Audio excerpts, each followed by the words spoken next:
les vaya por ahí. Entonces, ahí me tocó la suerte de conocer a Carlos, eso fue hace 2 o 3 semanas, y luego pues conectamos y yo lo invité aquí y amablemente aceptó estar con nosotros. Y pues hombre, como ya son casi las 6, voy a leer su semblanza y bueno, también el tema que nos va a ofrecer esta tarde, que él es especialista en ciencias de datos e inteligencia territorial. Y el tema es el abstencionismo en México y su impacto en la salud democrática. Entonces, cuando hablamos de este tema de la revocación del mandato, él decía, hay cosas más importantes que eso, como es las próximas elecciones del 22, en el que vienen como 5 o 6 gubernaturas y además una serie de puestos adicionales, en donde debíamos enfocar esfuerzos, porque si los llega a ganar Morena, entonces sí que van a ganar mucho más fuerza que la que tienen, ¿no?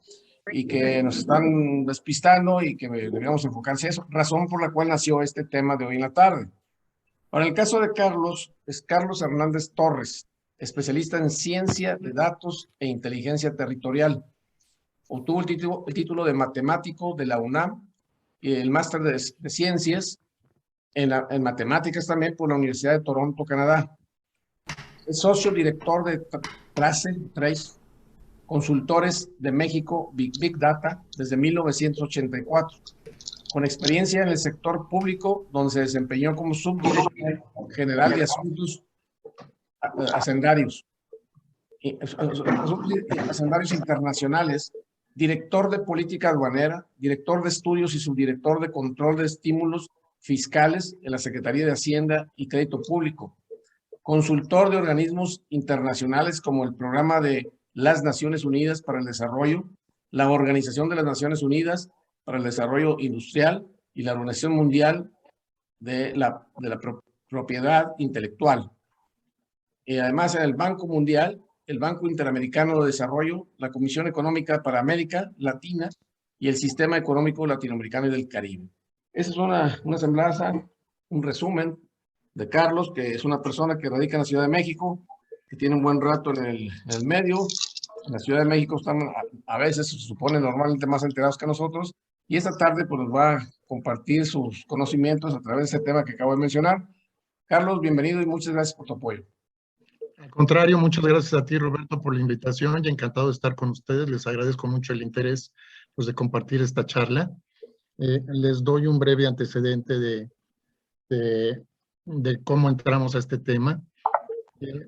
Nuestra firma se dedica pues, al análisis de datos con el propósito de tratar de darle contexto a los fenómenos que estudiamos, ¿no? Entonces, pues hemos desarrollado bases de datos muy grandes sobre el país. Perdón. Por favor, si pueden desconectar sus micrófonos. Sí, ¿me Adelante, escuchan a mí? Sí, adelante. Entonces, lo que decía es que tenemos una base de datos muy grande que actualizamos la información del INEGI, del CONAPO, del CONEVAL, de las dependencias del sector público, con la idea de que independientemente de cuál sea el tema que estudiemos, pues tratemos de darle el contexto socioeconómico y demográfico en el que ocurre. Y de esa manera, cada que hay elecciones, pues, hacemos exactamente lo mismo. O sea, procesamos toda la estadística que produce el Instituto Nacional Electoral, la agregamos de manera tal que la podamos vincular con la información socioeconómica, pues porque vamos a decir que los grados con los que se desglosa la información electoral no necesariamente empatan con los socioeconómicos, ¿no? El INE nos da la información por casilla. En la identificación de las casillas viene el municipio al que pertenece la casilla, y esa es realmente la llave que nos permite tender el puente con la estadística socioeconómica. El INEGI normalmente publica los censos pues, agregados a nivel de entidad, a nivel de municipio, luego lo rompen en algo que denominan áreas geoestadísticas básicas, que son básicamente las unidades geográficas en las que se aplica el censo, y estas a su vez en manzanas. Entonces, el tener la posibilidad de integrar los dos universos de datos, pues sí nos permite entender, vamos a decir, cuál es la estructura demográfica y socioeconómica de cada una de las zonas en donde se realizan las elecciones. Entonces, cuando hicimos eso, para la elección del 2018, tuvimos la oportunidad de contactar a un grupo que estaba trabajando entonces en Coparmex, que se denominaba Alternativas por México y que encabezaba José Luis García Chagoyán, que era funcionario ahí de Coparmex. Lo que ellos estaban haciendo era, partiendo de un análisis de lo que sucedió en las elecciones anteriores, para tratar de evaluar cuál era el grado de competitividad que tenían los distintos partidos. Y ellos llegaron a la conclusión, bueno, esa forma de medir la competitividad la hacían únicamente en el contexto del universo de los que votan, no de toda la lista nominal, que la lista nominal pues es el universo de todos los ciudadanos que tienen su credencial de elector y el derecho vigente para votar. Ellos simplemente se concentraban en el segmento de aquellas personas del padrón que acudieron a votar en las elecciones anteriores. Y entonces, comparando el porcentaje de los votos totales que obtenía cada uno de los partidos, determinaban que un partido era dominante si la ventaja con el segundo lugar era de más del 10%. Y al hacer ese análisis, llegaron a la conclusión de que de los 300 distritos electorales, había 100 distritos en los que dominaba Morena y sus aliados, otros 100 distritos donde dominaban los partidos de oposición, y por último 100 distritos que no eran de nadie. O sea, el que vencía por menos de 10 puntos de ventaja, y entonces consideraban que ahí es en donde se iban a decidir las cosas. Y entonces echaron a andar todo un programa que lo que buscaba, por un lado, era identificar a ciudadanos de cada uno de esos distritos que eventualmente pudieran reunir un perfil adecuado para posteriormente postularse por alguno de los partidos como candidatos a diferentes puestos de elección popular. Cuando nosotros tuvimos contacto con ellos, sí nos llamó la atención que solo se estaban limitando al universo de las personas que votan y estaban dejando de lado al universo de los que no votan. Y entonces cuando empezamos a echar números nos dimos cuenta pues que el abstencionismo no era un problema menor, ¿no? O sea, no era un simple tema que siempre está presente, sino que la magnitud que tenía da lugar a situaciones como las que propongo ilustrarles hoy en la tarde. Entonces, el propósito de esta charla es primero darles un rápido repaso de lo que los números nos dicen hacia bote pronto, en términos de cuál es la magnitud, cuáles son los patrones geográficos que tiene este fenómeno, cuáles son los grupos que son más propensos a abstenerse, y a final de cuentas, el proponer una nueva estrategia de movilización ciudadana, porque a la vista de los resultados de la elección de junio, nosotros pensamos que nos quedamos muy cortos, ¿no? O sea, sí hubo algunos avances parciales, pero en términos generales la tasa de abstención subió con respecto a lo que sucedió en 2018. Entonces, la presentación que les voy a compartir tiene esa estructura, y en la parte final lo que quiero es tratar de invitarlos a empezar a buscar formas de organizar un nuevo modelo de movilización ciudadana con miras a reducir la abstención, empezando por la elección del próximo año, que estamos ya unos cuantos meses, que va a haber, como decía Roberto, elecciones en 6 entidades federativas. Entonces, sin más preámbulo, si ustedes me permiten, les comparto pantalla. Y bueno, como comentaba, perdón, el tema central es la abstención, pero pues la receta para combatirlo es la movilización ciudadana. Y por esa razón estamos titulando así la presentación. Consideramos que va a ser la clave para las elecciones de gobernadores y de alcaldes en 2022. Lo primero que voy a hacer es ir contra todas las reglas del PowerPoint, después de resumir el contexto en el que les voy a dar esta charla. Lo primero que pensamos es que tenemos una democracia frágil, pero es por causa nuestra. Esto no nos llegó de fuera, ¿no? No le importamos, no nos conquistaron ni nos colonizaron. Esto es producto de la baja participación ciudadana que propicia situaciones anómalas como las que estamos viviendo. Estas situaciones favorecen alianzas que sin mayoría pueden gobernar sobre bases inestables, algo que estamos atestiguando a nivel nacional, a nivel estatal, en el ámbito federal y en el ámbito local. Así llegamos a que en 2018 un partido con la tercera parte de los votos que se podían haber obtenido, alcanzó la mayoría calificada, y esto definitivamente es una anomalía, independientemente de todas vamos a decir, las mañas y las trampas que se han utilizado para llegar a esta situación. El hecho de que la abstención haya sido tan alta hizo posible que llegáramos a una situación como esta. Para 2010, para este año se preveía que si no movilizábamos a la gente a votar, el fenómeno se podía repetir y entonces tendríamos el riesgo nuevamente de que el gobierno se quedara con la mayoría calificada en el Congreso. Lo que vamos a ver numéricamente es que los ciudadanos que no votan tienen más pesos que los que lo hacen. Peso en términos relativos y en términos absolutos. Y mientras la 4T utiliza todas las palancas, pues de nuestro lado la sociedad realmente participa poco, como nos lo van a ilustrar los números. Ahora, para resolver un problema como este, lo que necesitamos en primer lugar es saber cuántos, quiénes y dónde se abstienen más. Porque si no sabemos esto, pues estamos suponiendo que este es un fenómeno nacional generalizado que se puede resolver con un póster que dice vota para votarlos, o vota y lleva 5 más, o si no votas no te quejes, etc. Y lo que vamos a ver, pues que este es un fenómeno tan heterogéneo y tan complejo que no bastan ese tipo de recetas. Si sabemos ya quiénes, cuántos y dónde se abstienen más, entonces tendremos ya elementos para pasar a la siguiente pregunta. ¿Cuáles son los motivos y las razones por las que la gente no vota? Y yo estoy convencido que los motivos y las razones de por qué no vota la gente en Sonora no son los mismos que en Aguascalientes o que en Veracruz o que en Tamaulipas. Entonces, en cada lugar hay razones distintas por las que este fenómeno sucede. Y el objetivo último, pues, es desarrollar, como comentaba, un nuevo modelo de movilización ciudadana que nos permita llevar a más gente a votar.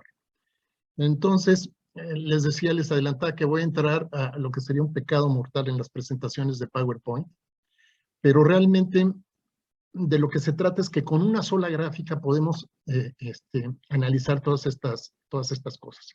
O sea, la lámina lo que pretende es ilustrar la gravedad del problema que estamos enfrentando. Para empezar, esta gráfica lo que está haciendo es midiendo el porcentaje relativo de los votos obtenidos por cada uno de los partidos en la elección de diputados federales de mayoría relativa el 6 de junio pasado. Y eso está referido a la lista nominal, que es el total de ciudadanos que tenían derechos vigentes y su credencial para votar. En 2018 eran 89 millones y ahora para la elección de junio eran 93 millones. Es decir, hubo un incremento de 4 millones de ciudadanos en la lista nominal. Entonces, lo primero que cabe resaltar es que 44 de esos 94 millones que forman parte de la lista nominal no fueron a las urnas en junio. Y nomás para darnos una idea de la magnitud, esto equivale pues casi a la población de España. Si uno lo compara con lo que sucedió en 2018, 12 millones de ciudadanos o sea, hubo un incremento de 12 millones de ciudadanos que equivale a la población de Bélgica. Ahora, de estos 12 millones de ciudadanos, si tomamos en cuenta que la lista nominal entre 2018 y 2021 creció solo 4 millones, y si se hubiera mantenido lo que sucedió en 2018, de que el 50% de los primeros votantes acudieron a las urnas, quiere decir, o sea, podríamos suponer que de estos 12 millones, 2 millones corresponden a los nuevos votantes que no votaron. Lo que eso nos da, o sea, eso es lo que significa que entonces 10 millones de ciudadanos que votaron en 2018 no lo hicieron ahora. ¿Quiénes son estos 10 millones de ciudadanos? Pues esa es materia de análisis a profundidad, porque probablemente estos sean buena parte de los ciudadanos que en 2018 votaron por Morena y que ahora no lo hicieron. Y sin embargo, a pesar del esfuerzo de movilización de la sociedad civil organizada y de los partidos políticos, el que estos 10 millones de ciudadanos que votaron en 2018 no lo hubieran hecho ahora, dio lugar a que el abstencionismo subiera del 37% que se registró en 2018 al 47%. Es decir, subió 10 puntos de la lista nominal. Ahora, cuando uno utiliza este universo de comparación en lugar del universo de los votos totales obtenidos, que eso es normalmente como se hace el análisis y como las encuestadoras presentan los resultados. Es decir, nunca se refieren al universo total, sino al universo de los que responden. Entonces, en ese contexto, en 2018, Morena andaba en el 27%, que eran más o menos la mitad de los ciudadanos que habían votado. Sin embargo, ahora, los votos que alcanzó Morena en la elección de junio solo llegaron al 18% de los posibles votantes. Esto quiere decir que poco más de 4 de cada 5 no eligieron a Morena, lo que va totalmente en contra de la creencia popular de que Morena es un partido que goza de las mayorías de los ciudadanos. Esto no sucedió ahora y no sucedió en 2018, porque esa mitad de votos que obtuvo Morena los obtuvo con respecto a los ciudadanos que votaron, no con respecto a los que podían haber votado. Con respecto a los que podían haber votado, Morena nunca ha pasado de la tercera parte de ese universo. Entonces, esto sí es importante porque tenemos que empezar a cambiar la narrativa de que el partido en el gobierno ha contado desde 2018 con la mayoría de todos los ciudadanos. Eso es una mayoría artificial, porque como digo, el universo en donde se calcula es un universo reducido. Ahora, si uno analiza cómo se comportó el abstencionismo a nivel de casillas y de distritos, pues yo la verdad me fui de espaldas, porque ahora en junio, casi en el 90% de las casillas, si consideramos el número de los ciudadanos que no votó y lo comparamos con los votos que se dieron a favor del partido ganador, en el 87% de las casillas y en 291 de los distritos, el abstencionismo superó al partido ganador. Entonces esto, pues traducido en plata, es que la movilización ciudadana que tratamos de empujar en esta elección, pues no tuvo el éxito esperado, ¿no? Y por otro lado, lo que nos está dando también esto es la escala de lo que pesan ahora los partidos. O sea, el partido mayoritario representa menos de la quinta parte de todos los votos que se pueden emitir. Y de ahí para abajo, el PAN y el PRI andan a la mitad de esto, y Movimiento Ciudadano al 4%, el Verde, etc. Entonces tenemos una chiquillería de partidos realmente peleándose por la morralla, cuando el grueso, o sea, el partido sin registro es el abstencionismo, porque representa casi la mitad de toda la lista nominal. Entonces, desde la elección de 2018, como esto había sucedido en las elecciones anteriores, para esta elección de junio, como esto sucedió en 2018, nosotros habíamos propuesto que el abstencionismo no era un tema más, era un tema central, y el enemigo a vencer era precisamente este. Lamentablemente, como les comentaba, a pesar de este esfuerzo, si comparamos la tasa de abstención con la de 2018, se fue de 37 a 47 puntos.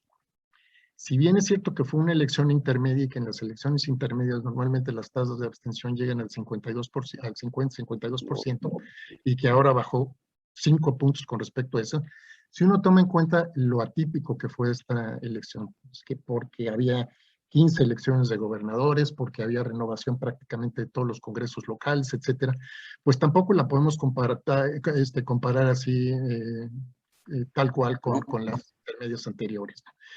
Y aunque vamos a decir, sí hubo una ganancia en reducir la tasa de abstención de una intermedia del 57 al 47, cuando la comparamos con la de 2018, subió 10 puntos.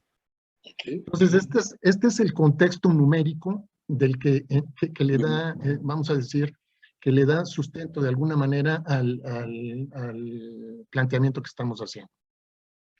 Ahora, cuando analizamos los patrones de comportamiento geográfico del abstencionismo, pues también realmente sí nos sorprendieron, ¿no? Porque tanto en 2018 como ahora, las tasas de abstención más altas las encontramos en las entidades del Bajío, del centro occidente y del norte del país, contra lo que uno hubiera supuesto intuitivamente. Yo, antes de meterme a ver estos números, siempre, por alguna razón, siempre pensé que en el centro y en el sureste del país había tasas de abstención mayores, y no es así, ¿no? O sea, a mí sí me sorprende que los estados fronterizos como Sonora y como Chihuahua traigan tasas por arriba del 50%, ya no hablamos de Baja California, que llegó al 62%, ¿no?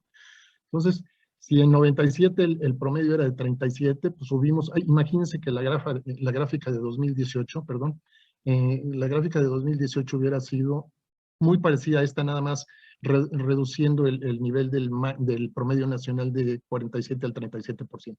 Pero prácticamente las mismas entidades que estuvieron arriba del promedio nacional lo repitieron en esta elección de junio.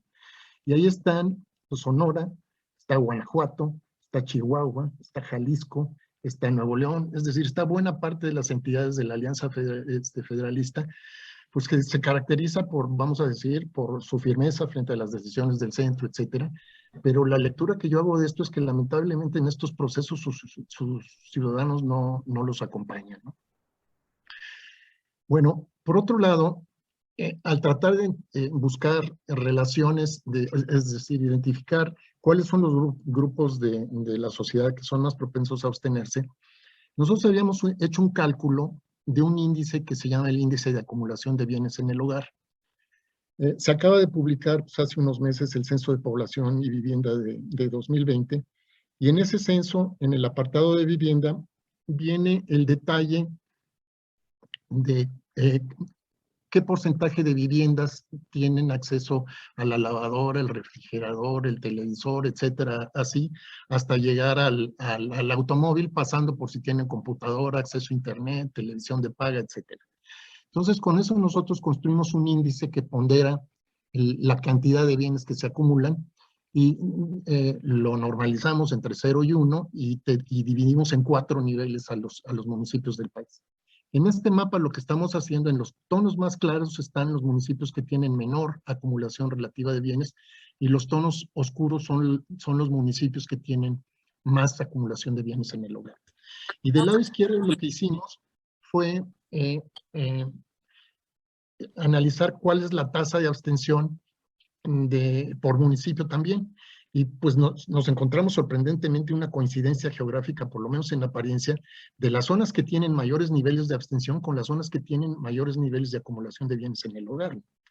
Entonces, haciendo el análisis de esto, lo que creo que es importante es que no estamos, es decir, esto no es una clasificación en abstracto de la clase media, ¿no? Sino que lo que hicimos fue construir esta medida que les estaba comentando. No me voy a meter en los detalles, pero sí quiero ilustrar el tipo de bienes que detalla el censo, ¿no?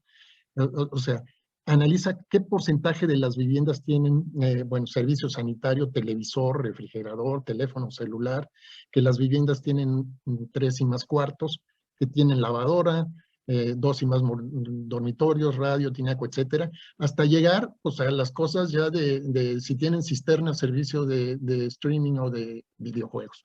Y la primera cosa que a mí me llama la atención es que esto no coincide con el retrato de un país que les dejaron, o sea, que les dejaron un país en ruinas, ¿no? Si el 64% de las viviendas tiene tinaco, el 68% radio, el 69% televisión, etcétera, y llegamos así a que el 90% de los hogares tienen refrigerador y más, casi el 80% son viviendas de 3 y más cuartos, pues esto no corresponde al perfil de un país que está en ruinas. Y obviamente esto obedece al fenómeno de la urbanización que hemos experimentado en los últimos años y es que ha dado lugar a que la urbanización, como ya lo decía, se decía desde el sexenio de Calderón y que luego creo que lo documentó con un trabajo muy serio Luis de la Calle, es que hubo una crecimiento, en estas últimas 3 administraciones había un crecimiento notable de la clase media. Cuando nosotros, esta es la curva de ese índice, ¿no? Pero cuando analizamos el número de municipios y la población que está en el nivel más bajo del índice, son 222 municipios con 3 millones de habitantes. Luego en el grupo medio-bajo, vamos a decir, hay 834 municipios en donde habitan 14 millones de habitantes. Y del 50% para arriba del índice son las cifras que sí son sorprendentes, porque en 1,184 municipios, en donde habitan 50 millones, estamos ya en un nivel alto de acumulación de bienes en el hogar. Quiere decir que están en los porcentajes altos y ya tienen incluso de estos bienes. Y luego en solo 229 municipios que normalmente corresponden a municipios de zonas urbanas pues de mayor ingreso, en donde hay, por una parte, como es en el caso de la Ciudad de México, yo supongo que también ocurre en Monterrey, hay zonas residenciales de viviendas grandes, etcétera, pero también hay zonas con mucha presencia de edificios que tienen una alta densidad de población y que tienen edificios nuevos, modernos, las partes nuevas de la ciudad que están creciendo para arriba, y en donde ha aumentado la densidad de población, pero también ha aumentado el número de viviendas que tienen estas características. Entonces, estamos hablando de que de los 126 millones de la población, 109 millones corresponden a viviendas que tienen un nivel alto de acumulación de bienes en el hogar. Y eso es lo que nosotros pensamos que nos da una idea de cómo se distribuye geográficamente la clase media, que es lo que estaba ilustrando en este mapa, ¿no? Obviamente en las zonas del sur, aquí como son municipios muy pequeños, en zonas muy geográficas, pues no lo podemos ver con detalle, tendría que hacer un zoom, ¿no? Pero toda la zona vamos a decir, de la región sur, de Guerrero, Oaxaca, Michoacán, Guerrero, Oaxaca y Chiapas, pues son zonas que tienen muy bajos niveles de acumulación de bienes en el hogar. Ahora, cuando analizamos la abstención con la acumulación de bienes en el hogar, pues nos llevamos la sorpresa que en las zonas del país en donde hay más acumulación de bienes en el hogar, es en donde se registran mayores niveles de abstención. Los niveles más bajos de acumulación de bienes en el hogar nos están dando tasas de participación de casi el 75%. Y en las zonas que tienen, vamos a decir, más afluentes, como por si se me permite usar el término, tienen un nivel de participación de casi el 50%. Y al mismo tiempo, cuando hacemos esa relación, analizando cuáles son los niveles de abstención de acuerdo a la tasa promedio de escolaridad de cada una de las regiones, nos encontramos que en las regiones que tienen mayores niveles de escolaridad también hay los mayores niveles de abstención. Y esto en resumen lo que nos está diciendo es que sí ya hay un patrón, pues que nos da a entender que la abstención no es un fenómeno homogéneo, es un fenómeno heterogéneo, que tiene mayor intensidad en algunas zonas del país y que también no tiene el mismo comportamiento de acuerdo a la acumulación de bienes y a la escolaridad promedio.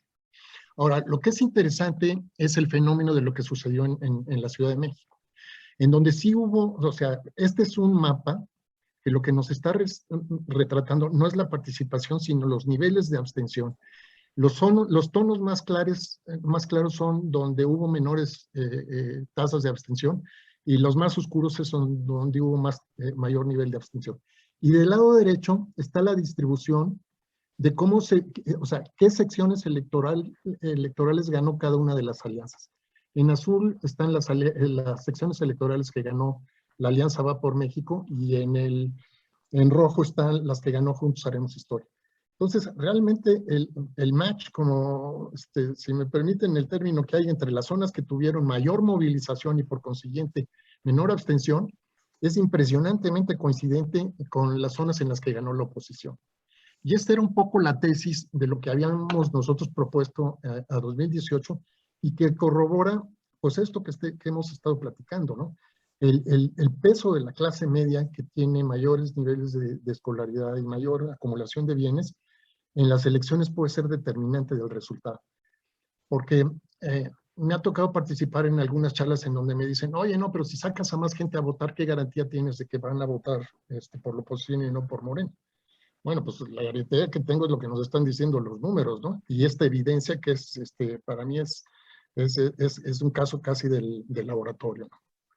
Ahora, la mala noticia es que a pesar de eso que sucedió en la Ciudad de México, cuando analizamos la dispersión territorial de la 4T, en 2018 controlaba 8 gobiernos estatales.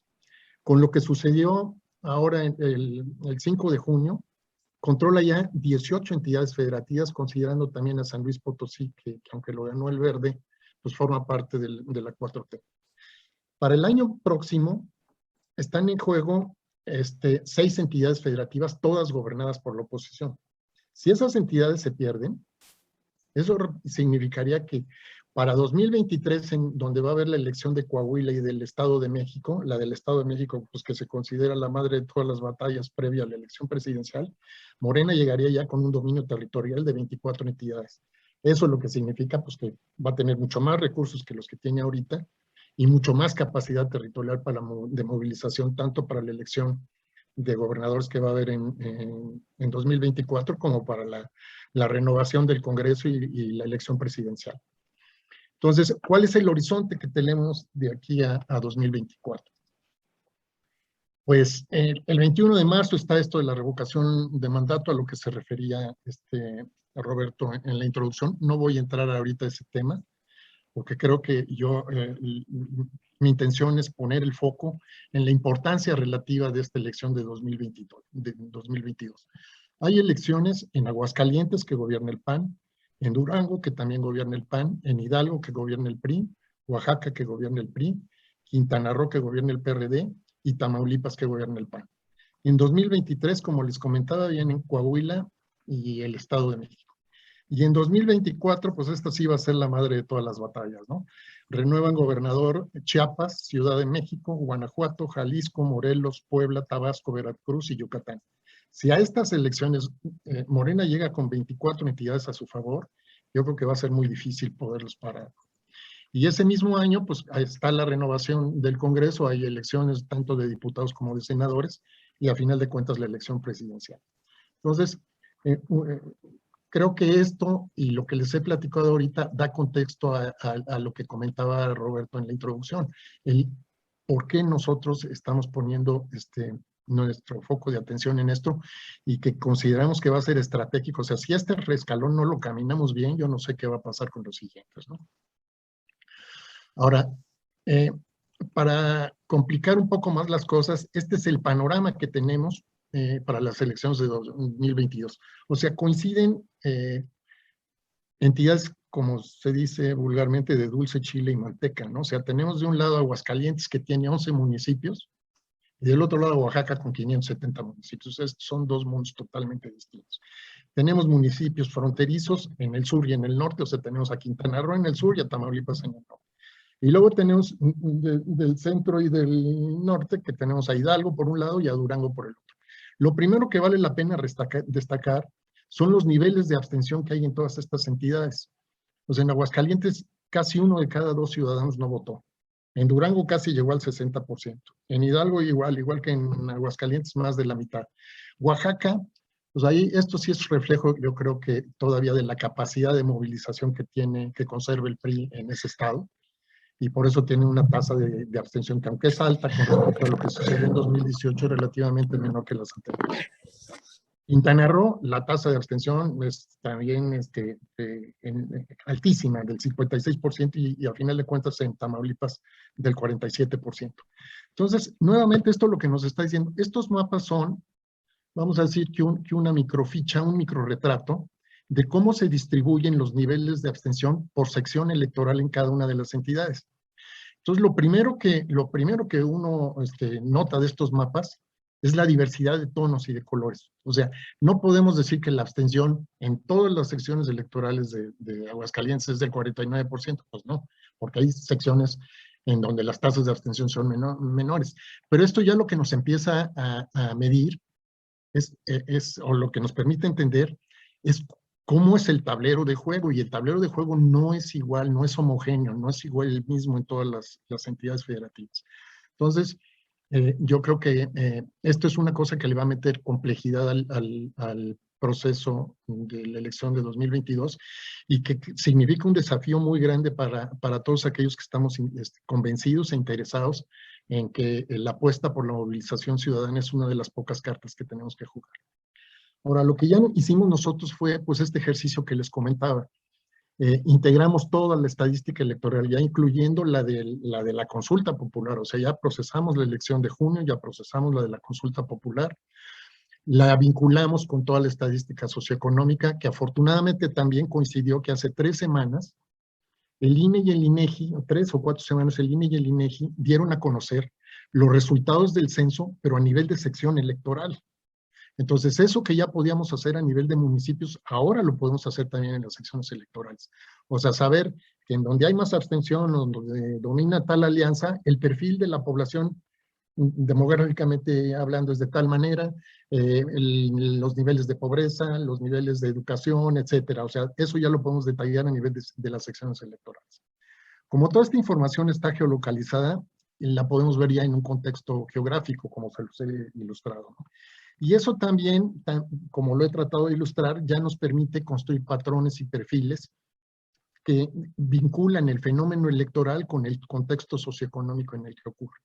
estas son, vamos a decir, estos son la materia prima con la que los especialistas en el análisis motivacional pueden tratar de empezar a hacer el trabajo de entender cuáles son los motivos y las razones por las que la gente se abstiene en cada una de las regiones y en cada uno de los grupos identificados, y con ello ya poder construir mensajes pertinentes para atacar el problema localmente, ¿no? O sea, ¿cuáles son los motivos? ¿Dónde están? ¿Cuántos son? ¿Y quiénes son los que se abstienen en Aguascalientes? ¿Por qué motivos y razones? Y entonces, ¿con qué mensajes los podemos movilizar? Esto es un modelo que yo creo que la oportunidad, 2022 nos da una oportunidad de empezar a construir sobre esto de cara a perfeccionarlo en 2024, en 2023 y tenerlo listo y a todo vapor para 2024 en todo tipo de elecciones. La información que tenemos integra ya el diagnóstico de la competitividad electoral por entidad federativa a nivel de municipio, distrito y sección electoral, pero a diferencia de lo que les comentaba, no está referida esta competitividad al universo de los que votan, sino a la lista nominal, o sea, todo el contexto, para que sea comparable las tasas de participación de los partidos con la de los abstencionistas, porque si las tasas de abstención están comparadas con la lista nominal y la de los partidos están comparadas contra el universo de los que votan, pues esos universos no son comparables, ¿no? Con eso ya tenemos también, si me permite, yo creo que sí me va a dar tiempo, ilustrárselos, que ya tenemos los elementos para empezar a desarrollar una estrategia, diseñar una estrategia de movilización electoral por entidad para las entidades. Este es un sistema que lo tenemos ya en la nube y que cuenta ya con lo que nosotros denominamos, vamos a decir que todo este tipo de conocimiento que yo les he de alguna manera ilustrado, ahora se denomina conocimiento estratégico y la plataforma de este tipo es una plataforma de lo que se llama inteligencia territorial electoral. Entonces, si ustedes me permiten, voy a pasar ahorita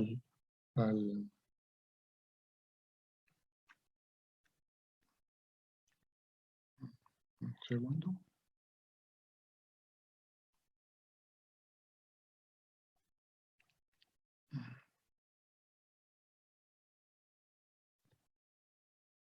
A ver, un segundo.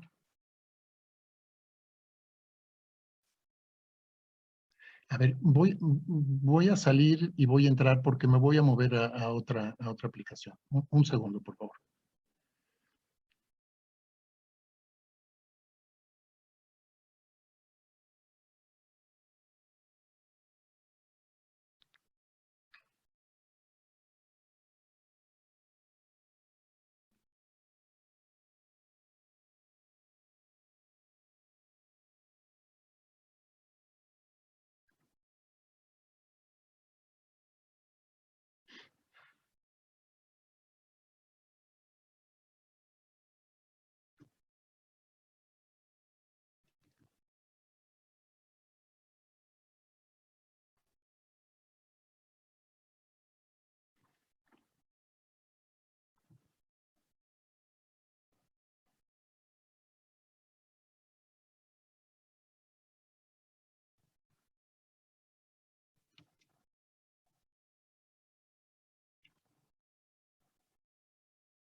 El video me alenta un poco esto. Nomás denme un minuto para que esto... Ya, ahora sí, ya apareció. Bueno, esta es la plataforma que les comentaba, que lo que está haciendo es, en este caso, bueno, nos permite analizar los resultados de lo que sucedió en la elección de diputados federales de 2021 para todas las entidades federativas. Para cada entidad también lo podemos hacer, ver los resultados como lo estamos viendo aquí para el caso de Aguascalientes de toda la entidad o verla de distrito por distrito. Y en estas vistas lo que quiero ilustrar es, por una parte, por default sale cuál es el mapa de los niveles de abstención por sección electoral para todos los municipios de Aguascalientes. Los tonos más claros corresponden a los niveles más bajos de abstención y los más oscuros a los más altos. Entonces tenemos, por ejemplo, aquí hay una sección, la sección 609. El partido que más votos obtuvo fue el PAN. La alianza que ganó fue Va por México, pero ganó sin dominancia. ¿Esto qué quiere decir? Que los votos que tuvo con respecto a Juntos Haremos Historia es menos del 5% de la lista nominal. Y la tasa de abstención en esa sección fue del 76%. Entonces, si vemos gráficamente eso, ¿qué quiere decir? Quiere decir esto. O sea, que mientras hubo 1,617 ciudadanos que podían haber votado de 2,112, pues solo lo hicieron unos cuantos. Y la diferencia entre lo que sacó el PAN y lo que sacó Morena es de nada. O sea, el que ganó, ganó por los pelos, ¿no? Y esta es una situación que no nada más sucede en una o dos secciones electorales, sucede en varias secciones electorales del... Mire, esta es otra sección, por ejemplo, la sección en el municipio de Jesús María, la sección 407, nuevamente ganó el PAN. Aquí sí ganó Va por México con dominancia y con una tasa de abstención del 49%. Entonces, lo que esta plataforma nos hace, lo primero que nos permite ver es esto que yo comentaba, que el fenómeno de la abstención es un fenómeno heterogéneo y que no se manifiesta de la misma manera en todas las secciones ni en todos los distritos de cada una de las entidades. Esto que estamos viendo en el caso de Aguascalientes es casi calcado si nos vamos a cualquier otra entidad. Luego, si en lugar de esto vemos cuál fue cómo se dividió el resultado por alianza, por las alianzas, a nivel de sección electoral. Entonces tenemos aquí en los cafés claros y oscuros, son las secciones electorales que ganó Morena, en las oscuras ganó con dominancia, en las claras ganó sin dominancia, y las azules claras y oscuras son donde ganó la Alianza Va por México. Entonces, una de las primeras cosas que esto nos dice, pues es que el partido tampoco está resuelto, ¿no? Es decir, hay muchas secciones electorales. Obviamente ahorita estamos viendo, vamos a decir, las secciones más grandes son las secciones que corresponden a las zonas rurales, que tienen baja densidad de población, porque en principio todas las secciones electorales pues tienen listas nominales similares. Entonces, cuando la superficie es mayor, quiere decir que ahí hay menor densidad de población y por eso le asignan una sección a un espacio geográfico más grande. Pero en la zona metropolitana de Aguascalientes, aquí sí hacemos un acercamiento.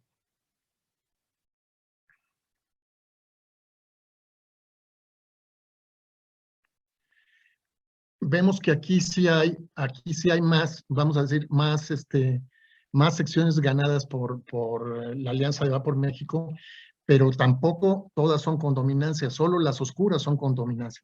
Es decir, en esta sección, por ejemplo, es la sección 156, el PAN ganó, pero la Alianza Va por México ganó sin dominancia y la tasa de abstención fue del 52%.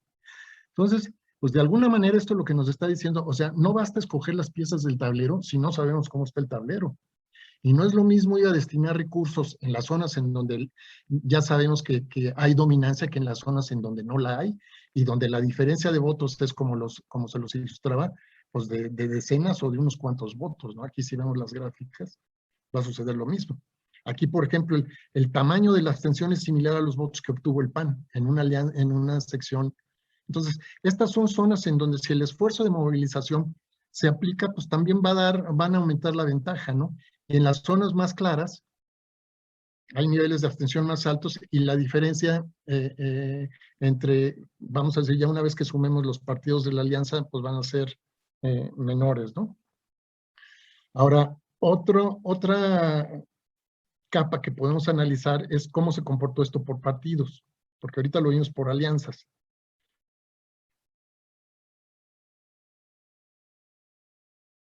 Y el mapa por partidos, pues también es un mapa heterogéneo, ¿no? Aunque hay mucha presencia de Acción Nacional, pues aquí sí ya, vamos a decir, en toda la parte noroeste del estado, aquí hay una competencia mayor tanto del Verde como de Morena, ¿no? Y incluso del PRD aquí hay presencia y del PT.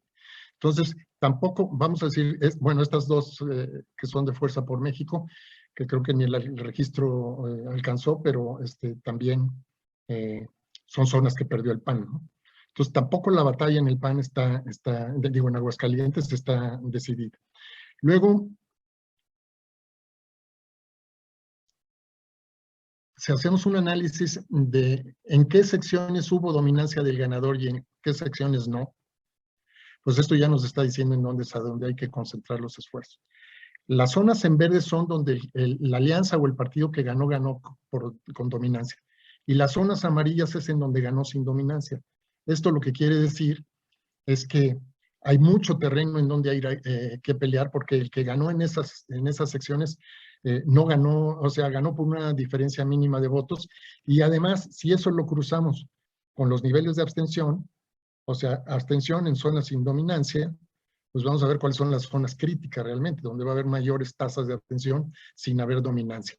Entonces, en este mapa, los azules claros es donde hay dominancia, y donde están los cafés claros y oscuros son zonas donde no hay dominancia y además donde hay altos niveles de abstención, ¿no?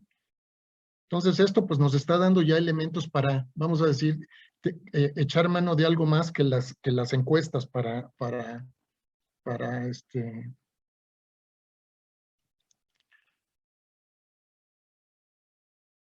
para nuestra estrategia electoral. Bueno, esto pues es lo que les acabo de mostrar. Y ahora, ¿qué es lo que proponemos? Lo que proponemos es un nuevo modelo de movilización ciudadana que, a diferencia de lo que sucedió en junio, en donde eran planteamientos a nivel nacional que se quisieron bajar a lo local, y que yo honestamente con los datos que les he mostrado creo que fue una estrategia que no fue exitosa. Creo que ahora, en vez de dividir, hay que sumar, hay que construir de abajo para arriba, hay que apoyarnos en acciones locales de ciudadanos, de empresarios, de académicos y organizaciones, para que en 2022 tengamos esta plataforma que la podamos mejorar y consolidar para 2023 y 2024, basada, o sea, respondiendo a las siguientes interrogantes, que son de alguna manera las que ya les he planteado. ¿Quiénes, cuántos y dónde se abstienen más de estas entidades? ¿Cuáles son los motivos y razones por las que no votan? ¿Cuáles son los mensajes adecuados para movilizarlos? ¿Cuáles son los medios de comunicación idóneos para cada caso? ¿Y cuáles son los factores externos que influyen o lo condicionan? Porque obviamente hay cosas que no nos dan ni los números ni el análisis de motivos, ¿no? Las prácticas de acarreo, la intimidación, la delincuencia, etcétera, pues son factores que influyen y lo condicionan. Entonces, así, gráficamente, modelo de movilización, en lugar de descansar en encuestas, descansamos en los datos del encuestador más grande que hay en el país. En esta elección, en el mes de junio, el INE instaló 21,125 casillas en estas entidades federativas. Recabó 5.8 millones de respuestas. O sea, registró 5.8 millones de votos. Y no es intención de voto, o sea, lo que registró son decisiones de voto para las 6 entidades con la elección de 2022. Evidentemente no hay ninguna encuesta, ni ninguna encuestadora en este planeta que pueda tener la capacidad de aplicar encuestas que tengan el valor predictivo que tiene los datos que nos está dando la encuesta. Digo, los resultados de las elecciones. Entonces, aquí es en donde nosotros lo que decimos, bueno, vamos a sustituir lo que se hace tradicionalmente, que es basarnos en encuestas y a partir de las encuestas construir toda nuestra estrategia, y partir del conocimiento estratégico que ya tenemos y de la inteligencia territorial para identificar en dónde están las prioridades de movilización. Si sabemos dónde están, cuántos son y quiénes son, entonces pasaremos a lo que hace pues, la gente que se dedica a esto profesionalmente, los profesionistas de mercadotecnia que saben entender y analizar los motivos y las razones de cualquier tipo de fenómeno. Y con estos dos elementos ya podríamos tener la posibilidad de construir narrativas adecuadas para cada región, grupo y temática, y combinar todas las redes de comunicación. Evidentemente que esta idea de usar las redes sociales a nivel nacional, pues es una idea que se alentó mucho, pero que en la práctica pues tiene, como vimos en los números, impacto muy, muy limitado sobre lo que se puede hacer. Yo estoy convencido que a nivel local, pues rifan mucho más los medios locales que hay ahí, la televisión, el radio y la prensa, que las redes sociales, ¿no? Entonces, yo creo que con estos 4 elementos sí tendríamos la posibilidad, pues, de tener un nuevo modelo de organización. ¿Qué es lo que hay que hacer? Pues integrar un equipo de trabajo interdisciplinario que combine estos resultados de la ciencia de datos con lo que obtengan la gente que identifica los motivos y razones, los especialistas en elaborar. O sea, aquí, si se me permite la expresión, lo que necesitamos son epigmenios de barra que saben traducir esto, de saber cuántos, quiénes y dónde y por qué motivos, en mensajes que sean adecuados para movilizarlo y echar mano de todos los componentes de las redes de comunicación a las que hace referencia.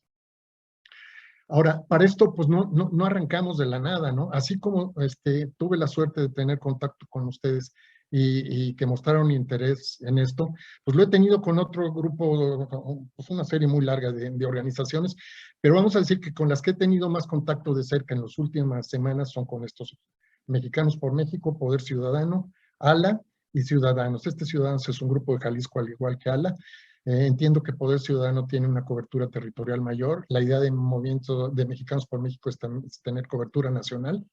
Y entonces, lo que creo que vale la pena para evitar lo que sucedió, o sea, la impresión que yo tengo que sucedió en junio, es que hubo una dispersión enorme de esfuerzos, mucha gente tratando de resolver las mismas preguntas, pero con recursos fragmentados y dispersos, ¿no? Sin tener realmente capacidad de entrar a más profundidad, pues porque la disponibilidad de fondos era también limitada. Y un modelo de este tipo creo que nos permitiría evitar esas duplicidades y crear economías de escala. No es lo mismo que cada uno salga de compras a tratar de tener la solución, a que se integren todos y vamos a decir, con un esfuerzo común, se puedan sufragar los gastos de un modelo de este tipo. Urge empezar a trabajar porque estamos a escasos 250 días de la elección. Yo le he ido teniendo que cortar meses a este diagrama y lo que está pasando es que esto se aprieta, pero lo que no se mueve es esto. La precampaña empieza en enero y la campaña en marzo. Y entonces, lo único que va pasando a medida que, que corre el tiempo es que el tiempo que hay para el análisis a profundidad de todo esto que les acabo de comentar se nos acorta, ¿no? Entonces, de ahí la idea de que esto lo tenemos que hacer a la brevedad posible. Y yo pues con eso termino mi presentación. Les agradezco mucho su interés y su atención y estoy a sus órdenes para comentarios y aclaraciones. Oye, pues Carlos, muchas gracias. La verdad que excelente tu presentación. Los números hablan muy claro. Presentíamos algo de esto, pero ha quedado de manera contundente como el abstencionismo ese es el principal adversario que tenemos y habría que trabajar y con inteligencia, ¿no? Antes de hacerte una pequeña pregunta, porque quisiera darle la oportunidad al resto de los asistentes, yo nomás quería aprovechar el auditorio para decirle que el próximo martes, como ustedes saben, el Colegio Monterrey todos los martes hace alguna invitación abierta, o casi todos los martes. En este siguiente no es la excepción, y vamos a hacer sinergia con un grupo que se llama Congreso Sombra o Congreso Espejo. No sé si han oído hablar de él, pero ellos lo que están haciendo es formar una serie de gentes que se adhieren a ellos y lo hacen por equipos que equivalen a cada uno de los diputados que tiene la Cámara o el Congreso aquí en Nuevo León, porque esto es de Nuevo León. Y entonces ellos están proponiendo un tema que pues, ya se había escuchado en el pasado y que quieren dar una plática para exponerlo y que vean la importancia de que se aplique aquí en Nuevo León, en lo que ellos le llaman el presupuesto base cero, ¿no? Dice, no vamos a ir que los gastos inerciales de que si el año pasado gasté un peso, pues ahora gasta 1.10, sino revisa el peso, a lo mejor con 90 centavos lo puedes hacer y dejarlo en un peso, a lo mejor hasta abajo del peso, ¿no? Va un poco en ese sentido, pero ellos son los expertos y ellos se los van a explicar. El próximo martes a partir de las 6 vamos a hacer sinergia con esos señores del Congreso Sombra y por ahí les pasaremos la información. Regresando acá, Carlos, a mí lo que me llama mucho la atención es esa gráfica que presentaste por segmentos, desde el menos pudiente al más pudiente, donde el abstencionismo se marca, pero fuertemente en la clase media y en la pudiente, cuando uno pensaría que es al revés, ¿no? Claro, es más manipulable, más manejable la clase humilde, pues les das X para que vayan a votar o sacar reas y los llevas, tal vez esa sea la explicación, no lo sé. Pero yo nunca pensé que los pudientes no fueran a votar, o de clase media alta, vamos a decir, y aparentemente aquí está muy marcado. ¿Hay alguna razón de por qué pasa eso? Porque yo la verdad no me lo explico. Mira, yo creo que en la presentación trato de aclarar cuál es el límite del análisis de los datos. El análisis de los datos sí nos permite identificar que ustedes, los tapatíos y los del Bajío, se abstienen más que los del sur. Eso por una parte. Que eso ya es una cosa que a mí, o sea, me empieza a sorprender en la dirección, en la misma dirección que a ti te está sorprendiendo el comportamiento de los que tienen mayor Sí. nivel de ingreso. Yo sí creo que eso sucedió en 2018 y lamentablemente se repitió en 2021. O sea, si hacemos el análisis con los datos de la elección presidencial, obtenemos exactamente los mismos patrones. Donde hay mayores niveles de escolaridad, hay mayores niveles de abstención. El centro, el occidente, el Bajío y el norte tienen tasas de abstención mayores. Y el que tiene mayor escolaridad promedio también se abstiene más. Ahora, la ciencia de datos nos deja hasta ahí. Yo por eso digo, el siguiente paso es este que tú estás diciendo. ¿Cuáles son los motivos y las razones por los que la gente de clase media urbana que tiene mayor acumulación de bienes y más escolaridad no vota? Y no vota en esa proporción. Y eso pues hay gente que se dedica a hacerlo profesionalmente, ¿no? O sea, ustedes como empresarios, pues eso es algo que los acompaña a lo largo de toda su vida cuando tratan de introducir un nuevo bien o servicio y tratan de ver, o sea, tratar de anticipar cuáles pueden ser las respuestas del público, si le cambio el jabón sólido por el jabón de pastilla, por poner un ejemplo así muy ridículo, pero que creo que ilustra esto. Yo estoy convencido que en algunos casos son razones y en otros casos son motivos, pero ese es un área, vamos a decir, de conocimiento que va más allá de lo que nosotros hacemos, y creo que por eso esto hay que verlo como un modelo que tiene esas cuatro patas. El entender cuántos, quiénes y dónde, eso sí lo podemos ver. Luego, preguntarnos cuáles son los motivos y razones en cada una de las regiones, porque estoy convencido que no van a ser las mismas las de Nuevo León que las de Quintana Roo, ¿no? Y luego, si tenemos eso, entonces, ¿con qué mensajes los podemos movilizar? Esta idea de usar a Pacaso y o sea, las redes sociales y a los influencers y todo esto, pues suena muy exótico, pero con estas tasas, o sea, si el 90% de las casillas gana la abstención, nuestro modelo de movilización, honestamente, es muy limitado. O sea, con esa capacidad de movilización no vamos a llegar a ninguna parte. Y lo que sí estamos viendo es que el que no vota causa más daño muchas veces que el que vota mal. ¿Por qué? Porque estamos permitiendo que se den todas estas anomalías, que con la tercera parte de los votos posibles alguien controle, tenga la mayoría calificada de la Cámara de Diputados. Eso es una cosa que simplemente no, es una anomalía enorme, ¿no? Independientemente, digo yo, de los trucos, si más gente hubiera votado, nunca hubiéramos llegado a esa situación extrema.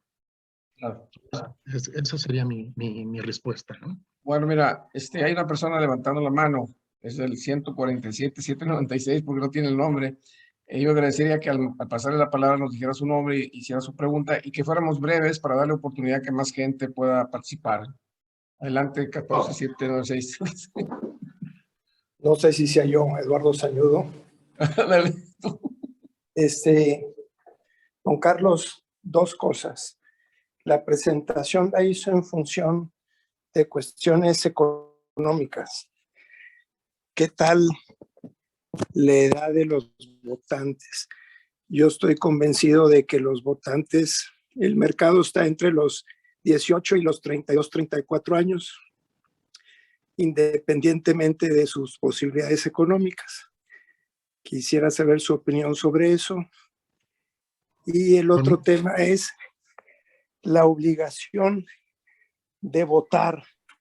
Hay algunos países en donde votar es obligatorio. Aquí en México no lo es. ¿Qué tanto se puede legislar para que si no votas tengas una multa del valor de la democracia per cápita? Esos son los dos puntos que quería comentar. Muchas gracias. Con respecto al primero, omití esa gráfica ahora sí que por una razón técnica. El INE, después de las elecciones, normalmente publica un estudio en donde vienen los patrones por grupo de edad.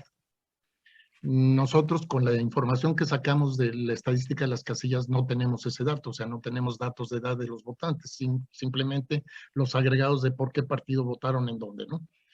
Pero cuando el INE hizo esto en 2018, resultó lo que usted está diciendo, con una acotación. Hay mucha gente que dice así, muy a la ligera, que el primer votante lo único que quiere es la credencial del elector para poder entrar a la disco.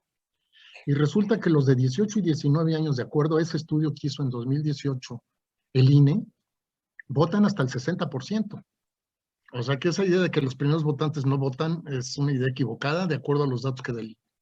En donde tiene usted toda la razón es en el grupo que da de 20 a 35 años de edad. Ahí efectivamente se ve la curva de participación que desciende a los niveles más bajos. Y esos son, sorprendentemente, son los jóvenes pues, que ya están en la fuerza de trabajo, están empezando a integrar una familia, etcétera, y que deberían de tener más conciencia de que el dejar de votar tiene consecuencias. O sea, si el votar las tiene, como yo decía, el no hacerlo también las tiene consecuencias, también las tiene y muchas veces más graves.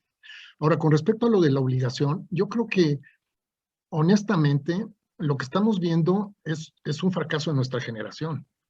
O sea, si ese es el segmento de población que más se abstiene, algo hicimos mal. Porque antes de llevarlos a la fuerza, deberían de ir por convicción. O sea, este es un problema de cultura cívica, ¿no? Y yo creo que es un problema que también hay que atacar de otros frentes. No se va a atacar nada más. Tiene usted toda la razón. O sea, los números no resuelven el problema. O sea, los números lo único que nos hacen, nos permiten retratar la magnitud de las cosas y dónde suceden. Pero aquí sí hay cosas de fondo que no las vamos a resolver en una elección, pero yo sí creo que hay ahorita, vamos a decir, sí hay elementos para empezar a construir una estrategia diferente de movilización ciudadana que cree conciencia de la importancia de la participación, que se enfoque a esos grupos que usted claramente identifica como los que son parte importante del objeto de esta movilización, y no dejar de lado a las mujeres, porque las mujeres son el motor de las elecciones. Ellas tienen tradicionalmente tasas de participación por arriba del 60%, llegan hasta el 70% en algunos casos. Votan más las mujeres llegando a los 65 años que las de 30. O sea, entre 30 y 65 años de edad, la curva es así como se las pinto. O sea, el nivel de participación de las mujeres más maduras es mucho más elevado que el resto. Y ese es un motor de la elección que no hemos sabido aprovechar, porque tratamos de construir narrativas para las mujeres con las palabras de los hombres, y eso creo que también es una estrategia equivocada, ¿no? Pero mi punto es, por cada mujer de 60, hay 2 o 3 de 30, igualmente con los hombres. O sea, el mercado es de los 20 a los 34, 35, o los 18. No, pero es que, o sea, nuestra curva de población también está cambiando. O sea, ya los adultos mayores ya empezamos a hacer más bulto. Y lo que tienen esas mujeres es más capacidad de movilización, o sea, de llevar a más gente a votar. Los jóvenes sorprenden, o sea, yo coincido totalmente con usted, el sector estratégico a movilizar son los jóvenes que van de 25 a 35 años de edad. Ese es el segmento que hay que mover, más que por el peso, por la conducta, porque son los más propensos a abstenerse. Ahí está levantando la mano Max Hinojosa, creo que es. Agradecía fueras breve, conecta el micrófono, por favor, y adelante. Claro, gracias. ¿No será porque los partidos que no vamos a votar o no van a votar los jóvenes? Porque ningún partido, salvo el presidente, ha hablado de que ya no va a haber robos ni impunidad. Es pregunta. Perdón, nuevamente. Ahora, que no tengo la respuesta porque no tengo la respuesta a los motivos y las razones, pero su pregunta me sugiere una cosa también. No esperemos de más de los partidos. O sea, lo que vimos en esa gráfica es que cada vez tienen menos peso relativo y cada vez más está más fragmentado el voto de los partidos. O sea, el hecho de que entre la alianza de los dos lados no hayan llegado ni a la mitad, o sea, hayan llegado apenas a la mitad de los ciudadanos que pueden votar, eso lo que nos está diciendo también es que la capacidad de movilización de los partidos es pobre, ¿no? Yo creo que el tema es un tema ciudadano. O sea, son los ciudadanos los que no votan en las regiones y en los segmentos del país que son los que menos espera uno, en donde creo que hay más posibilidad de crear esa conciencia y esa movilización. El desafío que tenemos es entender por qué sucede y construir una narrativa que los convenza. A mí la gráfica esta de la descripción de la participación relativa de los hogares en la acumulación de bienes me llamó la atención. O sea, hay un dato que es sorprendente del último censo. 2/3 partes de las viviendas en este país son propias, independientemente de cómo sean. Ese es un dato durísimo de que la clase media es o sea, es más grande y más fuerte de lo que mucha gente supone y no es una cosa abstracta. O sea, que solo 1/3 de los mexicanos tenga que preocuparse por pagar renta es un dato durísimo. Y esa es una estadística censal, o sea, no es un dato que yo me saqué de la manga, ¿no? Como el decir que el 97% ya tiene un refrigerador o una lavadora en su casa, pues se dice muy fácil, pero eso ya no es el retrato de un país en la miseria como se ha querido plantear, ¿no?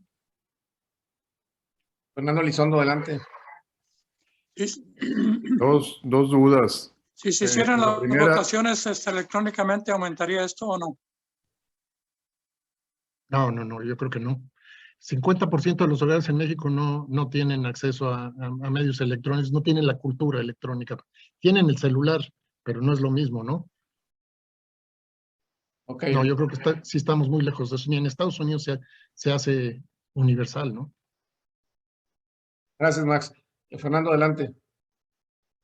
Dos preguntas. Uno, ¿cuál sería en principio la metodología para identificar las razones o motivaciones o causas de esa correlación entre abstencionismo y niveles socioeconómicos u otros factores? ¿Cómo se haría? ¿Son encuestas o qué? Sí. Y segundo, ¿cómo conciliamos la estadística esa de tantos hogares que tienen tantos bienes acumulados con la estadística que nos dice que la mitad de la población de México vive en la pobreza? 50 millones de personas, ¿verdad? Gracias. Sí, Fernando, gracias. Empiezo por la segunda.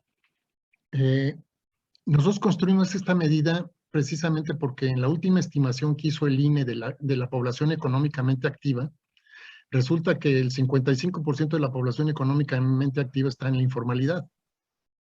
Entonces, es una población cuyo ingreso no podemos estimar más que con encuestas, pues que francamente, o sea, si yo llego a un mercado sobre ruedas y le pregunto al comerciante cuánto gana, pues no me va a hacer caso, ¿no? O sea, ¿qué capacidad tiene el gobierno de identificar cuál es el nivel de ingreso del 56% de la población económicamente activa?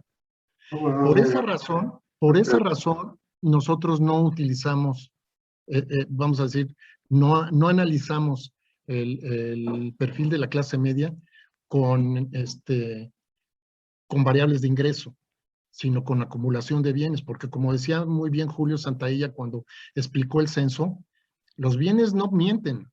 O sea, la gente le puede decir, no, yo no gano nada, y tener una televisión de pared a pared y tener todos los aparatos eléctricos y electrónicos, y esas son cosas que realmente sí coinciden.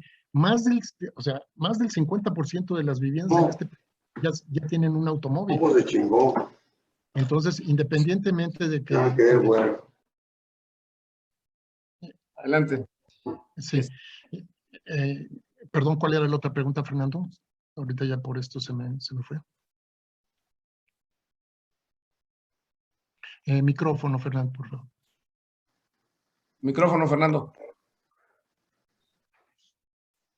Micrófono, Fernando. Perdón.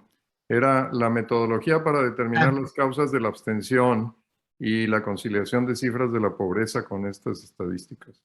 Sí, esto lo que hacen, o sea, los especialistas con lo que yo he platicado usan dos cosas, lo que llaman encuestas a profundidad, que hacen primero un muestreo de la población objetivo para que sean aleatorias, y luego esto que llaman grupos de enfoque o focus groups.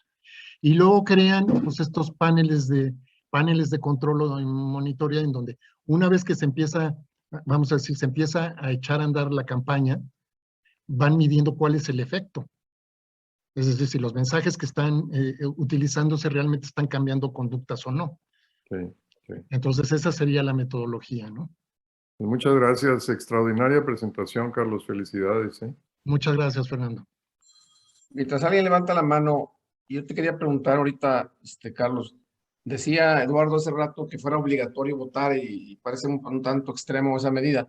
Pero no puede haber algo intermedio en el cual dijeran, oye, si votas tienes algún estímulo fiscal, algún apoyo fiscal, no lo sé, alguna cosa por ahí que se pudiera encontrar en tal forma que fuera como inducir a votar, la chupaleta que se tiene que dar para emocionarte y sigues participando. Bueno, yo ahí creo que es curioso, pero el primer enemigo de eso sería la 4T. ¿Por qué? Porque si estás viendo cómo van sus números, en 2018 sacó el 27% del Morena solo, el 27% de los posibles votantes. Ahora solo el 18%. En la consulta popular solo votó el 7% de la lista nominal. Entonces, la capacidad real de movilización de Morena, pues está yendo para abajo. Y eso no es en el aire, o sea, eso es resultado de lo que está sucediendo. Esos 10 millones que votaron en 2018 y ahora no volvieron a votar, que no corresponden a la mitad de los nuevos votantes, a esos son a los que tenemos que jalar, porque esa es la gente que se la creyó, votó por la 4T y ahora no votó, prefirió quedarse en su casa.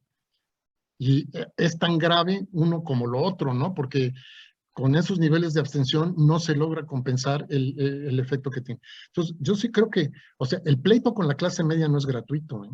Y creo que además puede ser una estrategia equivocada por lo que estamos viendo del tamaño de la clase media y del resultado de la Ciudad de México. O sea, la zona, vamos a decir, característica de esa clase media votó masivamente por los partidos de oposición, ¿no? Entonces, yo creo que ahí mi duda sería si el mismo gobierno estaría dispuesto a promover una iniciativa que obligara a la gente a votar, porque a lo mejor se llevaba la sorpresa de que muchos lo harían en contra, ¿no? Gracias. Ricardo. Carlos, felicidades, Carlos. Muchas gracias, Robert. La pregunta, es una combinación de preguntas. Aquí es, en tu opinión, ¿cuál es el comportamiento que están teniendo los inmigrantes en México? ¿Esta tendencia es la misma? ¿Se mantiene? ¿Ha subido? ¿Ha bajado? ¿Y cuál es el futuro de ellos aquí, de acuerdo con las políticas del gobierno actual? ¿Los está reteniendo? ¿Les está dando el INE para que luego sean futuros votantes? ¿Qué piensas al respecto, Carlos? Bueno, empiezo por el final. Uno, creo que lo que nos puede dar tranquilidad es que el INE ha mostrado su independencia y su profesionalismo. O sea, yo no creo que el INE se preste a regalarle credenciales de elector a nadie. Okay. Mucho menos a esta población, ¿no?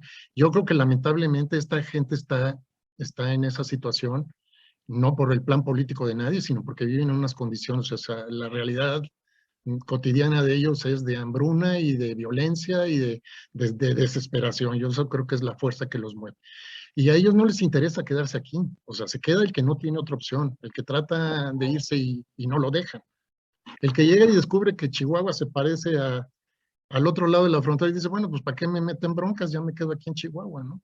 Bueno, y ustedes en el norte, pues eso lo viven, ¿no? Ya mientras más cercanos estén a la frontera, pues la gente dice, bueno, ya ¿para qué me voy a ir a jugar yo la vida ahí cruzando en el río si esto ya se parece a aquello que yo andaba buscando, ¿no? Pero para el sur, pues, entonces yo creo que es una situación que lamentablemente además ahorita está muy politizada por lo que está pasando en Estados Unidos, ¿no? O sea, esta agenda, o sea, primero el que Biden haya tratado de darle marcha atrás a alguna de las medidas que adoptó Trump y la respuesta virulenta del Partido Republicano, ¿no? Que ahora le está pasando la factura de todo lo que está sucediendo en la frontera a Biden como si él fuera el culpable de todo, ¿no? Sí. Y aquí, pues aquí lamentablemente creo que estamos jugando el papel que nos asignan. El de por un lado darles de patadas de un lado en la frontera y por el otro lado llevarlos casi en camión al otro lado, ¿no? O sea, estamos en el peor de los mundos posibles. Entonces yo no creo que tenga un efecto, salvo aquello. Adrián. Oye, se me fue el sonido, no sé cómo recuperarlo. No, estaba bien y de repente se cayó y están hablando. Ya. Ahora sí. Bueno, gracias, Carlos. Ahí está levantando la mano Raúl Montero. Adelante, Raúl. Buenas tardes. En primer lugar, una disculpa por entrar tarde. Saludos, Carlos. Agradezco mucho tu presentación. No sé si ya tocaron el tema de revocación de mandato. ¿Sí? Ligeramente. No. Ok. Carlos, como tú sabes, ya se presentó la iniciativa de ley, ya fue aprobada. Ahora el siguiente paso es que tienen que recaudarse o juntarse 2.8 millones de firmas mínimo para que el INE pueda proceder a la organización de esta consulta ciudadana y para que sea legal la revocación y la ratificación, que no sé cómo van a manejar la redacción de la pregunta. Tienen que presentarse en las urnas 40 millones de mexicanos.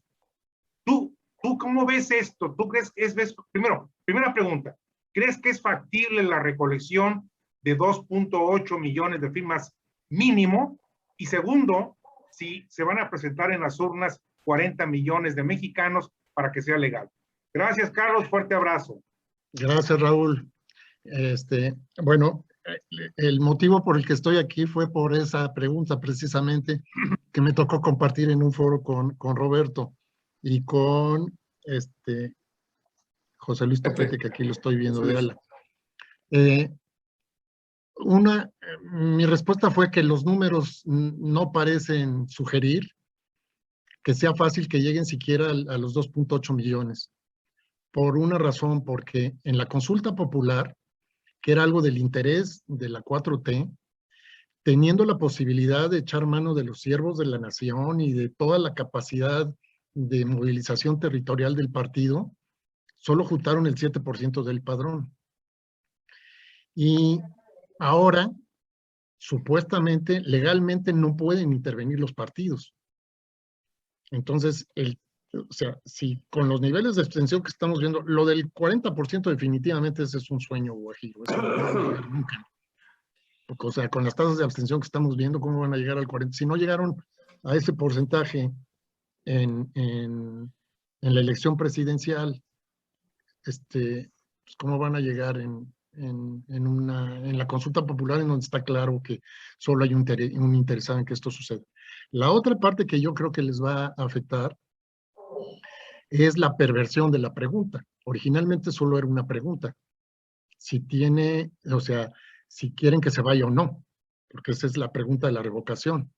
Y ahora, pues yo no sé por qué el Senado aprobó las dos preguntas, el si quieren que se vaya o no, o si quieren que se quede o no. Entonces eso ya se puede ir uno por cualquiera de los dos lados. Me parece que sería perder, como lo comentó Roberto en esa reunión, el hacerle el juego y que nosotros llevemos gente a esa consulta. Si no la llevamos, yo creo que el vacío va a ser enorme y que aunque el 90% de los que vayan a votar voten porque sí, yo creo que el porcentaje va a ser muy reducido. Esa sería mi estimación, que es la que compartí con ellos el otro día. Muchas gracias. ¿Alguien más tiene una pregunta? Roberto, buenas tardes. Adelante, José Luis. Roberto, buenas tardes. Sí, buenas tardes, adelante. ¿Me escuchas? Sí, adelante. Bueno, buenas tardes a todos. Soy José Luis Topete de Guadalajara. Oye, Carlos, también buenas tardes. Mira, comentaste dentro de tu exposición el tema de la importancia de las elecciones del año que entra en varios estados. Y bueno, ciertamente es una elección focalizada en dichos estados, pero su repercusión, bien dicha por ti, tiene efectos nacionales, porque ya si nos ganan esos, pues realmente el tamaño del dinero que manejarían y el tamaño de la masa de los mexicanos que estarían bajo su gobierno, pues sería bastante grande, y eso le daría una fuerza muy importante para el 24.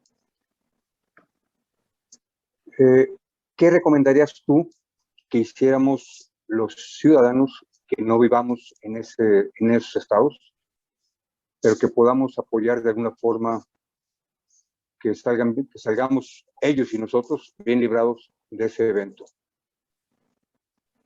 Bueno, mi primera pregunta, mi primera respuesta sería que, o sea, distinguiría entre dos tipos de ciudadanos. Los ciudadanos que están actuando en lo individual y los ciudadanos que ya están organizados de alguna forma.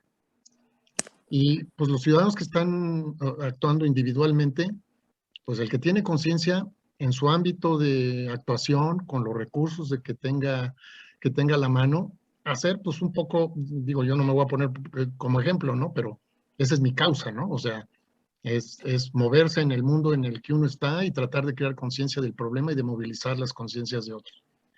Pero yo creo que ustedes tienen algo más que eso. Ustedes ya tienen una base de organización y tienen una trayectoria y tienen capacidad de convocatoria y tienen eventualmente la oportunidad de construir alianzas. Construir alianzas en el sentido, yo una de las barreras más grandes que me encontré en los últimos 12 meses es que este conocimiento no lo utilizaron ni regalado. O sea, como que las organizaciones eran, alguien me planteó la metáfora del ferrocarril, ¿no? Tú imagínate que sí por México es como el ferrocarril México-Laredo. Ya sabe de dónde sale, ya sabe a dónde llega, ya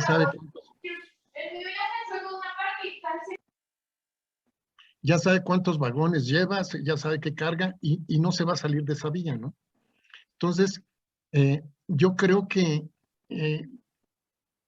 la diferencia entre un modelo de ese tipo y el modelo de construcción local es que, o sea, Aguascalientes tiene que crear una estrategia de movilización ciudadana que entiende el contexto de Aguascalientes, involucrando a la gente de Aguascalientes, pero con el apoyo de organizaciones como las de ustedes. ¿Por qué? Pues porque tienen redes ciudadanas, porque tienen contacto en otros estados, porque pueden identificar personajes que se puedan involucrar en esto a nivel de cada uno de estos estados. Y no es lo mismo, como yo decía, que una sola organización trate de financiar, absorber todo esto, a que se divida, como yo lo planteo, lo sugerí en esta presentación, ¿no? O sea, yo tengo identificadas aquí 5 organizaciones con las que he charlado de este tema en los últimos meses, que todas tienen interés, y lo que se me ocurre es, de cara al 24, empezar a crear un modelo piloto de movilización,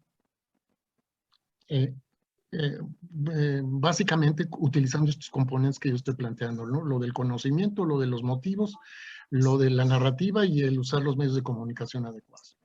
Entonces, yo creo que una parte que, por alguna razón que yo no me puedo explicar, yo no he logrado en estas presentaciones, es traducir esto que parece interesante en acciones concretas que realmente le peguen al tema de la abstención. Y creo que aquí hay una oportunidad, la oportunidad esta, ¿no? De que, o sea, usando la capacidad de organizar a 4 o 5 organizaciones de estas, poner a prueba el modelo, aunque como yo vivo en la Ciudad de México, pues sí me importa lo que va a pasar en estos 6 estados. Los que viven en Jalisco, por las mismas razones que tú dices, les importa como les importa a los de Monterrey que aquí están presentes, ¿no?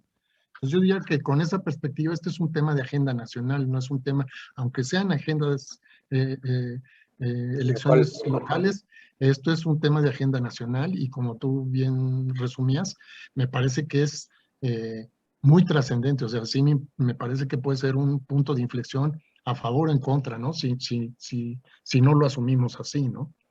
Entonces, yo no conozco bien el funcionamiento interno de las organizaciones, pero creo que a nivel de las cabezas, identificado el problema y posibilidades de construir una solución, yo ahí pues, los convocaría o los invitaría a tratar de imaginarse cuáles pueden ser los caminos para empezar a trabajar en torno a esta idea, a este tema, el tema de la movilización, ¿no? Y dejar un poco, pues como también ya dije en alguna conversación, me daba la impresión en todos estos meses que éramos como peregrinos de la ruta de Santiago, ¿no? Todos sabíamos de dónde salíamos, a dónde íbamos a llegar, pero cada quien iba por su lado, con su torta y su sleeping bag, ¿no? Y creo que lo que hay que hacer aquí sí es hacer equipo, ¿no? O sea, 4 o 5 organizaciones que tengan un propósito bien definido, sin crear más estructuras. O sea, de esto lo que se trata es hacer que este conocimiento se vuelva un bien público, que ese bien se comparta y que ese bien se utilice. Esa sería mi respuesta, ¿no? Muchas gracias.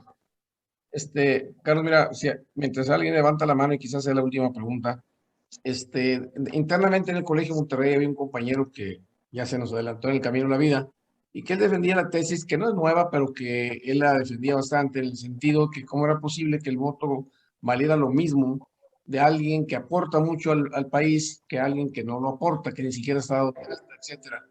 Y entonces él proponía eso que suena así un poco racista, pero la pregunta es, ¿ayudarían en algo? ¿Es posible, no es posible? ¿O qué opinión te merece a ti?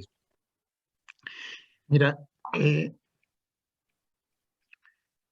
me parece una pregunta parecida a la pregunta de, ¿y yo qué gano si salgo a votar?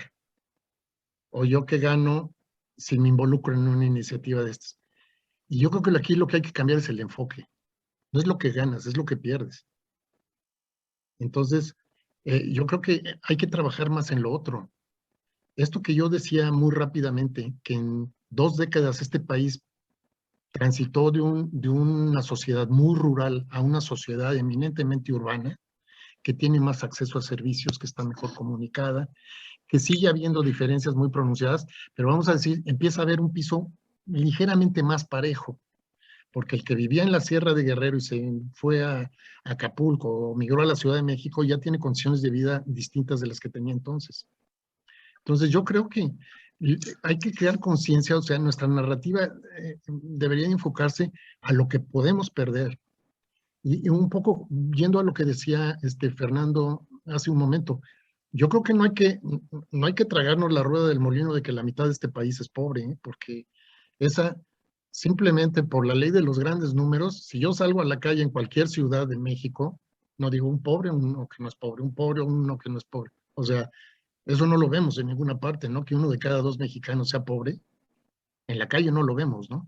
Que existe la pobreza, sí existe. Y sabemos además en dónde es más pronunciada. Sabemos que Guerrero, Oaxaca y Chiapas, que no están en el plan de ningún gobierno, son las zonas más pobres y marginadas. Curiosamente no está en nada de estas. La única parte del programa del sur que toca a esto es lo que está haciendo en Salina Cruz y lo que está haciendo en Palenque. Fuera de eso, Guerrero y Oaxaca no existieron en toda esta maniobra del Tren Maya y del desarrollo del sureste, ¿no? Entonces, yo creo que, vuelvo, o sea, yo no me iría o sea, por el lado de la gratificación por votar o estas cosas, sino al contrario, en crear conciencia de el riesgo de lo que podemos perder si no votamos. En términos vamos ahora sí decir, el patrimonio que haya construido cada familia a lo largo de su vida y de las condiciones de vida que van a heredar sus hijos y sus nietos, ¿no? Pues muchas gracias. Pues mira, Carlos, a mí, en lo personal y en nombre del Colegio Monterrey, no me resta más que agradecer la asistencia a todos los que están aquí conectados y recordarles que el próximo martes hay una muy interesante sesión en la que estaremos haciendo sinergia con el Congreso Sombra o Espejo y que hablarán sobre el presupuesto base cero, que es un tema muy interesante. Y aquí, pues a ti, Carlos, de verdad felicitarte de nuevo por tu presentación tan excelente, tan clara y tan contundente, vamos a decir, ¿no? Y que el Colegio Monterrey te seguirá molestando en el futuro, que mucha suerte y que la vida te siga sonriendo. Gracias. Igualmente, yo les agradezco mucho la invitación, su paciencia y su interés, y encantado de volverme a reunir con ustedes cuando lo consideren oportuno. ¿Nos podrán compartir los datos, Roberto? Sí, se está grabando y yo se lo voy a mandar inclusive a Carlos el video que se acaba de... No, pero no me refiero al video, sino al PowerPoint. Este PowerPoint, pues mira, nos podemos arreglar. Con mucho gusto. Oigan, yo les agradecería que el que esté dispuesto y no tenga inconveniente en compartirme su contacto, lo hiciera a través de Roberto. Yo encantado de abrir ese canal de comunicación con ustedes y proporcionarles este y otro material que en un momento dado pueda ser de su interés. Muchas gracias. Muchas gracias. Felicidades. Gracias, Carlos. Gracias. Muy buenas tardes a todos. Gracias. La carne asada, Fernando, la carne asada te lo paso. Felicidades, Carlos. Muy buena conferencia. Felicidades, Carlos. Muy clara, gracias. contundente. Gracias.